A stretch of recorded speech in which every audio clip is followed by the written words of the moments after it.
berusaha move on. Arash dan Naura menatap benda pipi panjang yang baru saja dipakai Naura untuk mengecek apakah dia hamil atau tidak. Dan hasilnya adalah, "Maaf ya, Kak," ucap Naura. Dia kecewa sampai meneteskan air mata. "Gak apa-apa, kita bisa coba lagi nanti. Gak apa-apa kalau kamu belum hamil, Rah, gak usah dipikirin ya," ucap Arash sambil mengecup kening istrinya. Naura tiba-tiba ingat bagaimana perjuangannya saat hamil dan melahirkan Alfa. Tak hanya sampai di situ saja. Saat Alfa lahir pun mereka harus dipisahkan dulu karena Alfa lahir prematur. Semua memori itu kembali mengusiknya. "Itu tandanya kita disuruh usaha lagi. Rah, gimana? Sekarang aja yuk," ajak Arash. "Aku belum salat isya, Kak," jawab Naura. "Ya udah, salah dulu. Aku tunggu di kamar ya," ucap Arash yang sudah lebih dulu salat isya di masjid. "Ya, Kak." Naura tidak berani menolak. Dia takut berdosa jika menolak ajakan suaminya. Meski sebenarnya dalam hati masih berat untuk melakukan itu karena masih terbayang si mungil Alfa. Arash langsung masuk ke dalam kamar. Dia tak sabar ingin bercocok tanam dan menanam benih di ladang yang subur. Berharap akan ada lagi seorang bayi di tengah-tengah rumah tangga mereka.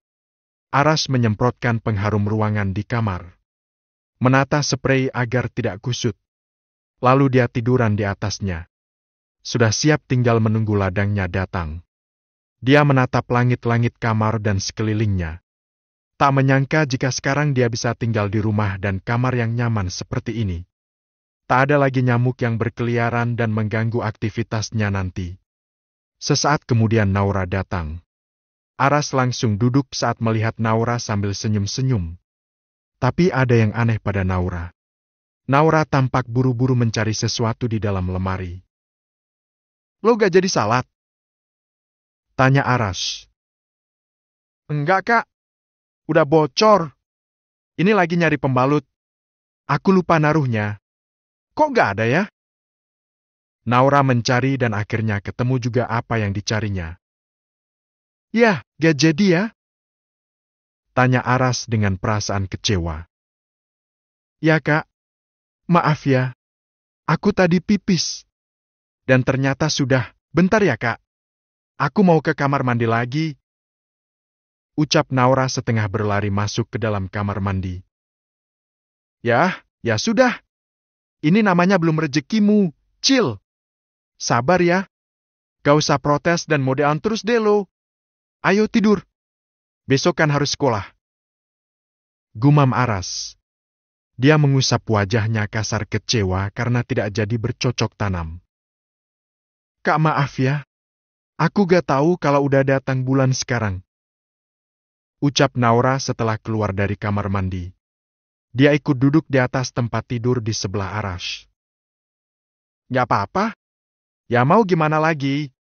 Kalau tetap dilakukan malah jadi dosa, kan? Gak masalah. Udah kamu istirahat, Ra." Arash memeluk Naura lalu keduanya rebahan dan menghadap langit-langit yang sama. "Makasih, Kak. Oh ya, Kak, besok aku mau rapiin semua perlengkapan Alfa. Mau aku simpan semuanya. Kalau masih ada yang tergeletak sana-sini membuat aku selalu sedih. Aku takut sering mengeluh dan meratapi nasib, yang ujungnya malah jadi menyalahkan takdir," ucap Naura. "Ya sudah, kalau itu yang kamu inginkan, aku hanya bisa mendukung apa yang menurutmu baik. Gak sedih lagi ya, karena hidup terus berjalan. Semoga kesabaran kita menjadi penggugur dosa-dosa kita," respon Arash. Keduanya lalu tidur lebih awal. Baru hari ini Naura bisa tidur dengan nyenyak. Setelah dia benar-benar berdamai dengan keadaan. Semua perlengkapan Alfa mulai dari box bayi yang kini sudah dia masukkan ke dalam gudang. Baju sampai perlengkapan mandi ditata dengan rapi. Lalu disimpan Naura di dalam kardus. Hanya baju terakhir yang dipakai Alfa yang dipegang dia saat ini. Hanya ini yang bisa dia pakai untuk mengobati rindu pada anaknya yang sudah tiada. "Sudah selesai, Ra?" tanya Arash. Naura buru-buru mengusap air matanya. Sudah, Kak? Aku ke warung dulu ya. Udah jam 8. Gak apa-apa kan aku tinggal? Gak apa-apa, Kak. Oh ya, Kak Arfan sudah datang? Sudah. Ada di depan. Mana berani dia telat lagi. Mau aku pecat? Jangan gitu ah. Ya udah sana berangkat, Kak. Nanti keburu telat. Ya udah aku berangkat ya. Assalamualaikum. Arash mengecup kening Naura sebelum berangkat. Waalaikumsalam. Hati-hati ya, Kak. Oke, sayang. Nanti sore setelah semua pekerjaan selesai, kita jalan-jalan ya. Iya, Kak. Naura melambaikan tangan saat Arash keluar dari kamar. Setelah itu Naura keluar. Dia siap untuk membantu dan mengawasi pekerjaan karyawannya. Di salah satu sudut terlihat Arfan yang sedang mengiris bakso. Tapi ada pemandangan berbeda yang membuat Naura sedikit kesal melihat pekerjaan Arfan. Laki-laki itu mengiris sambil menonton video dari ponselnya. Terpaksa Naura menegurnya. Kak Arfan, hapnya dimasukkan dulu ya. Kakak harus fokus kerja dulu. Ini kan masih jam kerja, Kak. Ucap Naura dengan sabar. Gak apa-apa Kalira, ini membantu agar aku gak ngantuk. Kalau ngantuk kan bahaya. Jawab Arfan enteng. Tapi kan kakak sedang bekerja. Di mana-mana kalau kerja tidak boleh sambil nonton video seperti itu. Kamu sekarang ketularan Arasiara, sama-sama bawel. Lama-lama kerja di sini banyak aturan. Arfan menatap Naura. Spontan jantungnya berdebar saat melihat Naura. Ternyata perasaan itu masih ada. Maaf kalau kakak kurang berkenan. Kita harus disiplin mulai dari hal yang kecil, Kak. Meski pekerjaan kakak hanya ngiris bakso. Tapi kakak harus disiplin dan tanggung jawab pada pekerjaan ini. Ini juga buat kakak sendiri kan? Ya aku tahu. Makasih, Ra. Arfan akhirnya menuruti apa kata Naura. Dia mematikan ponsel dan meletakkan di saku celananya. Naura hanya bisa mengurut dada. Entah dia akan sebegini sabarnya atau tidak jika setiap hari berhadapan dengan Arfan. Naura lalu melihat pekerjaan yang lain. Semua karyawannya bekerja sesuai dengan bagiannya masing-masing. Dan semua tidak ada yang seperti Arfan. Ra, apa sih yang bikin kamu suka sama Arash? Tanya Arfan yang tiba-tiba berdiri di belakangnya. Jantung Naura hampir saja copot karenanya. Kakak ngagetin aja. Naura menghindar. Kamu belum jawab, Ra. Apa yang kamu suka dari Arash? Tanggung jawabnya. Ya, Kak Arash orangnya sangat bertanggung jawab. Itu yang sangat aku suka darinya. Oh, kalau aku sama tanggung jawabnya seperti Arash, apa kamu juga akan suka sama aku? Tanya Arfan. Kak, mendingan kakak lanjutin lagi kerjaannya. Pertanyaan kakak tuh gak penting. Jawab Naura dengan kesal. Jawab dulu pertanyaanku, Ra, apa kamu akan suka sama aku? Gak, Kak. Jelas enggak. Mana mungkin aku suka sama orang lain selain suamiku. Udah, Kak. Aku mau mulai lift karena stok udah banyak. Kakak lanjutin lagi kerjanya ya. Ingat, Kak. Kakak harus bertanggung jawab dengan pekerjaan kakak. Ucap Naura. Dia buru-buru masuk ke dalam meninggalkan Arfan. Dalam hati dia jadi takut dengan Arfan yang sekarang. Apalagi dengan semua perkataan Arfan tadi. Yang bisa dibilang menjurus. Semakin risih. Naura tidak berani cerita pada Arash kalau Arfan sekarang sudah berani mengganggunya dengan perkataan-perkataan yang menjurus. Naura jadi tidak nyaman berada di rumah saat ada Arfan. Meski ada beberapa karyawan lain, tetap saja Naura merasa risih. Seperti sore ini Arfan tiba-tiba menghampiri Naura. Padahal ini sudah waktunya jam pulang kerja. Dan kebetulan Arash sedang ada urusan di luar. Mau aku bantu, Ra? Tanya Arfan. Gak usah, Kak. Kakak ngapain di sini? Kenapa gak pulang? Tanya Naura. Naura panik. Dia takut Arfan berbuat nekat. Ntar aja lah. Miles di rumah. Mending di sini aja nemenin kamu. Aku temenin deh sampai Arash pulang. Arfan lalu duduk tanpa disuruh. Gak usah, Kak. Aku udah biasa sendiri kalau Kak Aras lagi gak di rumah.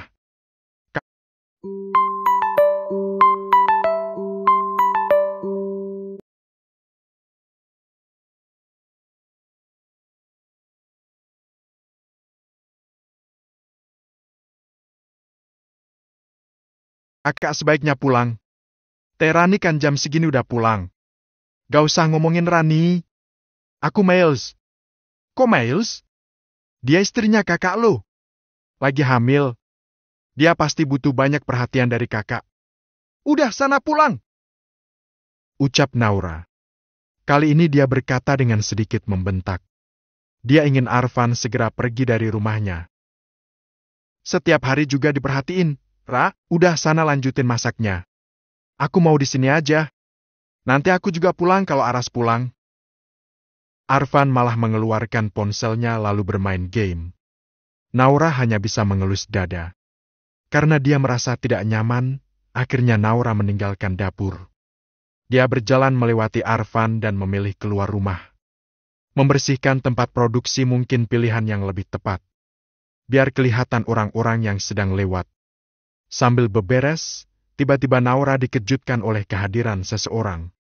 Dan Arfan yang sedang menyusul Naura pun terkejut dengan kehadiran si orang ini. Assalamualaikum Naura. Waalaikumsalam, Bang Yos. Naura sedikit lega karena ada Yos. Setidaknya dia lebih aman sekarang. Aku turut berduka cita ya. Maaf aku bener-bener gak tahu. Aras juga gak pasang status wa apapun. Aku malah taunya dari status Adisti yang posting pengajian 7 harian kemarin. Ucap Yos. Gak apa-apa bang. Iya kami gak kepikiran buat ngasih tahu orang-orang. Karena kejadiannya memang cepat dan mendadak. Maaf ya bang. Wih, udah pakai mobil aja sekarang Yos? Udah kaya lagi ya? Celetuk Arfan saat melihat ada mobil parkir di depan pagar. Ya Fen? Lo di sini juga? Aras mana? Ya nemenin Naura. Kasihan ditinggal terus sama Aras. Jawab Arfan. Kak Aras sedang ngecek stok bang. Gak akan lama kok. Paling sebentar lagi pulang. Silakan duduk Bang Yos. Naura mengambil kursi teras. Dengan sigap Arfan membantunya. Ya makasih Ra. Yos merasa aneh dengan sikap Arfan. Tapi dia memilih untuk diam. Kak ponselnya bunyi tuh. Tunjuk Naura ke ponsel Arfan. Oh iya, Rani. Gak penting lah. Bukannya menerima panggilan telepon itu, Arfan malah mematikan. Kok gak penting sih? Teh Rani lo. Kali aja ada yang penting kak. Desak Naura lagi. Udah sana lo pulang aja Fen. Bini lo kasihan tuh. Lagi hamil juga. Nanti kalau aku perhatiin lo baper lagi. Giliran gak ada gue. Malah lo cuekin bini lo. Kalau lo berani cuekin Rani, gue gak akan segan masuk ke kehidupan kalian lagi. Brengs kalau Yos. Ya udah aku pulang. Ucap Arfan kesal.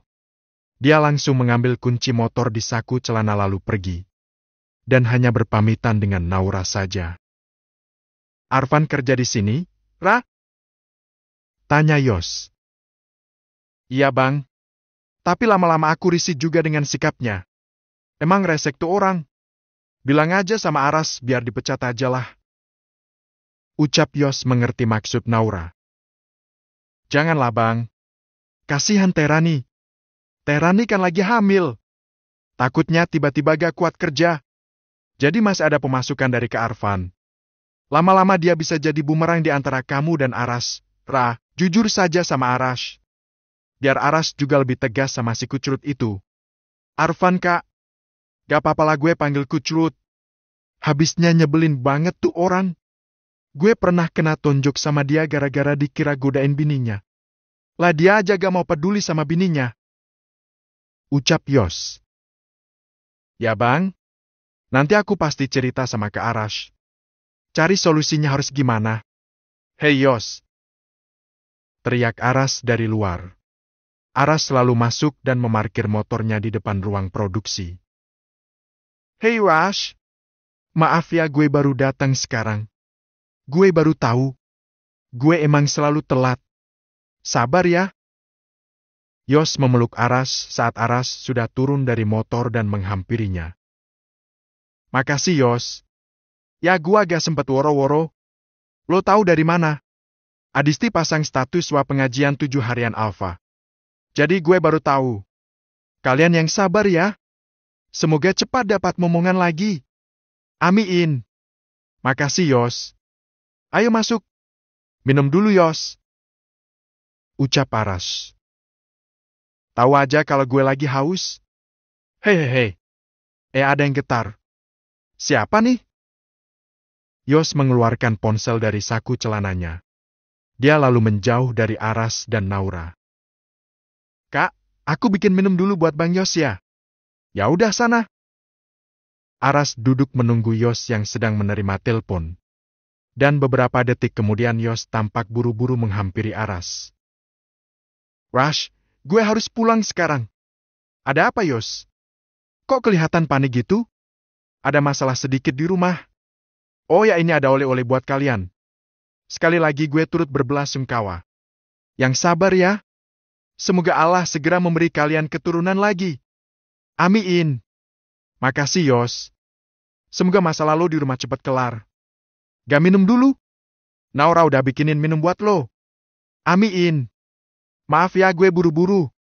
Entar lo aja yang minum deh. Dah ya. Assalamualaikum.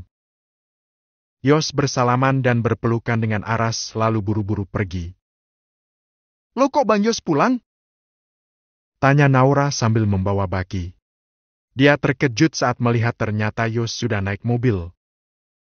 Ya, katanya ada masalah di rumah. Tahu masalah apa? Aku gak berani nanya. Buat aku aja ya minumnya. Haus soalnya. Aras langsung mengambil minum yang dibawa Naura, lalu meneguknya hingga habis. Haus ya? Tanya Naura. Duduk sini Ra, yuk kita duduk menikmati sore di sini. Menghilangkan penat. Anggap saja kita lagi ngedate berdua. Aras lalu duduk di lantai, menyelonjorkan kaki. Naura pun turut melakukan hal yang sama. Iya kak, aku stres banget hari ini. Kenapa? Sontak Aras langsung khawatir dan menatap serius pada Naura. Aku harus bicara serius tentang Kak Arfan, Kak. Aku udah gak tahan dengan sikapnya. Lebih tepatnya risih. Soalnya dia. Naura ragu mau menjelaskan pada Aras. Kalau aku cerita apa aku akan membuat hubungan saudara antara Kak Aras dan Kak Arfan merenggang? Dia kenapa? Tanya Aras yang sudah tidak sabar mendengar cerita Naura tentang Arfan. Itu Kak. Kak Arfan kurang tanggung jawab dengan pekerjaannya. Oh ya Kak. Boleh gak kalau aku ikut jualan di warung aja sama kakak?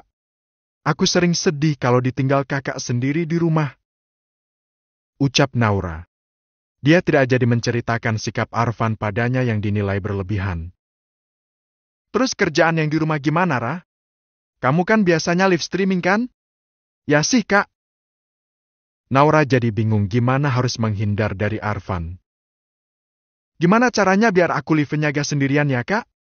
Aku suka merasa sendiri kalau live-nya di ruang tengah. Itu? Ya kamu live di sini aja. Di luar. Atau di depan ruang produksi. Biar penonton juga melihat cara kerja kita gimana. Melihat proses produksi hingga pengemasan. Jadi kamu gak sendiri. Ditemani banyak orang kan? Ada Bu Nur, Bu Pipit, Mamat, dan tentu saja si Arfan. Naura hanya tersenyum setelah mendengar nama Arfan disebut. Mungkin dia akan mengikuti saran Aras agar dia tetap ada teman yang menemani. Arfan pasti tidak akan berani mengganggunya lagi seperti tadi. Semakin menyebalkan. Pepatah bilang rumput tetangga lebih hijau mungkin sedang berlaku pada Arfan saat ini. Bukan tetangga melainkan saudara. Entah kenapa perasaannya pada Naura kini tumbuh lagi. Atau memang dari dulu tidak pernah mati. Hanya dia selama ini berusaha mengingkari. Semakin sering bertemu Naura membuat Arfan semakin terbayang-bayang. Bahkan melihat Rani pun sekarang seolah tak ada apa-apanya. Bosan. Itulah yang dirasakan Arfan saat ini. Nanti temenin cek kandungan ke dokter ya. Ucap Rani saat Arfan baru saja masuk kamar setelah pulang dari bekerja. Kamu sendiri sajalah. Dekat kan? Bisa naik taksi kan, Wan? Ucap Arfan ketus. Perasaannya kini mulai hambar pada Rani. Ya Allah, aku cuma minta ditemenin aja kok. Emangnya Ega pengen lihat perkembangan anak kita? Tanya Rani. Matanya sudah berkaca-kaca. Semakin merana karena Arfan semakin hari semakin menjengkelkan. Pengen sih. Tapi aku lagi capek banget, Ran. Kamu ngertiin dang? Bentak Arfan. Spontan Rani menangis. Capek ngapain sih? Kerja cuma motongin bakso aja bilang capek. Apa kabar dengan aku yang tiap hari bersihin WC sambil menahan mual? Mau adu nasib? Astagfirullah, teganya kamu atau gitu kemarin aku mantap cerai saja sama kamu. Rani sampai melempar handuk yang baru saja dia pakai. Dia lempar pas mengenai wajah Arfan. Apa-apaan kamu, Wan? Sudah mulai berani sama aku? Hiks. Maaf tapi yang kebangetan. Aku cuma pengen ditemenin kayak perempuan hamil lainnya ama saga boleh. Rani sampai menangis sesenggukan. Akhir-akhir ini dia memang lebih sensitif.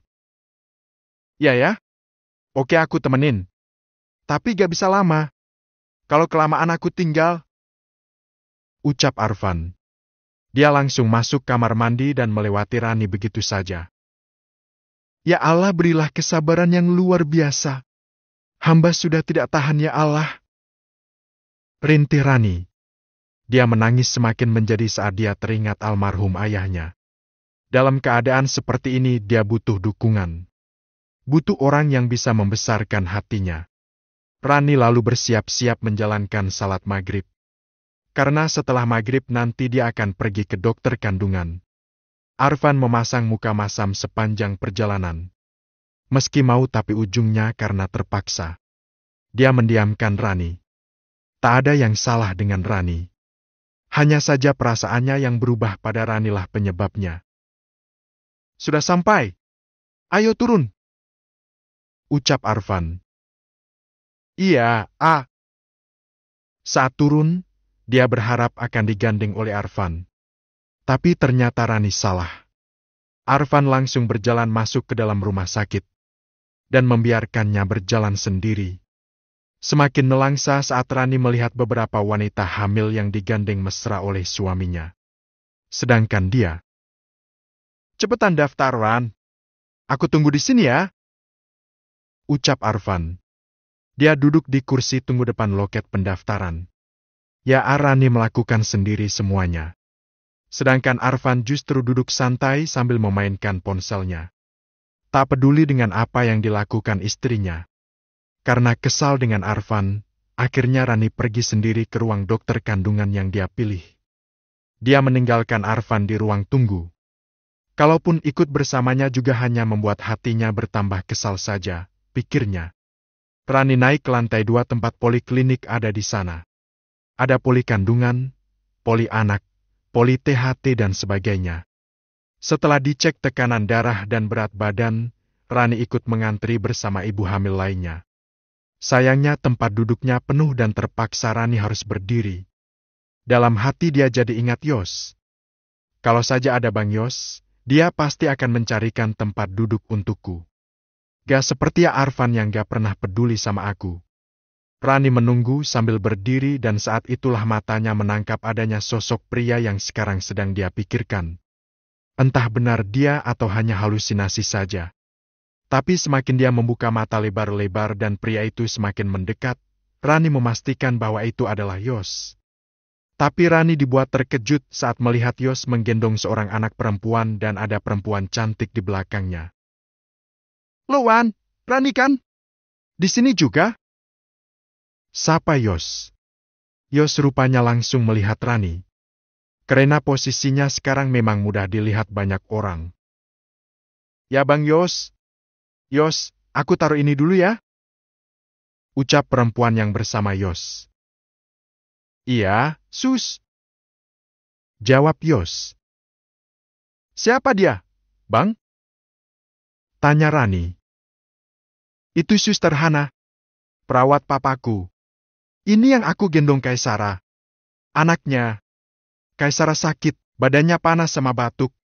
Ini mau periksa di poli anak. Jawab Yos. Oh gitu ya? Kamu sendiri? Pasti periksa kandungan ya? Arfan mana? Iya Bang mau USG, ada di bawah Bang. Udahlah biarin aja. Semakin hari dia semakin ngeselin aja. Jawab Rani. Kenapa lagi sih?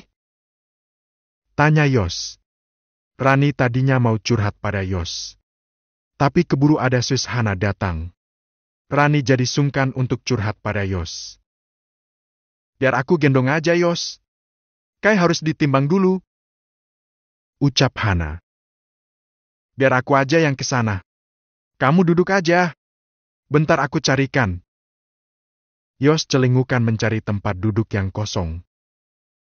Nah itu ada 2. Pas buat kamu dan Rani. Ucap Yos menunjuk ke bangku kosong yang tak jauh dari tempat mereka berdiri. Tepatnya di depan poli THT.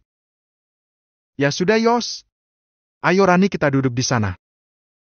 Ajak Hana. Iya. Entah kenapa Rani jadi kurang suka pada perempuan yang bernama Hana itu. Dia melihat Yos nampak serasi dengan perempuan ini yang ternyata perawat papanya Yos. Dia kalah cantik dari Sus Hana. Wanita ini memiliki kulit yang bersih dan mata yang indah. Pantas saja anaknya sangat cantik, batin Rani. Rani pun duduk berdua dengan Sus Hana. Mereka awalnya saling diam. Sampai akhirnya Hana angkat bicara. Temennya Yosiawan? Tanya Hana sambil tersenyum. Iya, Mbak.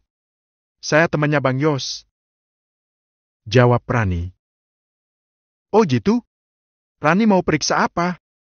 Kandungan, Mbak? Oh sedang hamil? Masya Allah. Sehat-sehat ya Rani. Makasih Mbak. Rani sendirian aja. Iye, Mbak. Saya sendirian. Ucap Rani. Dalam hati dia merasa ingin juga seperti Hana. Ditemani Yos seperti dulu. Saat awal dia tahu sedang hamil. Yos memang laki-laki yang sangat perhatian. Bahkan pada anak perawat papanya saja dia sangat peduli. Suaminya gak ikut? Pasti lagi sibuk kerja ya? Enggak Mbak. Ada kok di bawah. Di ruang pendaftaran. Lah mbaknya sendiri gak ditemenin suaminya? Kok Bang Yos yang nemenin? Tanya Rani lagi. Oh itu. Suamiku sudah meninggal. Baru saja. Awal puasa kemarin karena kecelakaan. Ya begitulah Ran. Jalan hidupku memang harus begini. Anakku sekarang yatim. Tapi beruntung bisa kenal Yos. Dia sangat baik pada kami. Ucap Sus Hana. Rani yang awalnya lega karena Hana sudah menikah dan punya anak, kini mendadak merasa khawatir. Khawatir jangan-jangan Yos dan Hana akan ada potensi untuk menjalin hubungan yang spesial. Rani semakin merana sekarang. Ditinggal di rumah sakit. Rani masih duduk sendiri di depan ruangan yang baru saja dia masuki. Di balik rasa bahagianya karena janin dan kandungannya sehat dan baik-baik saja,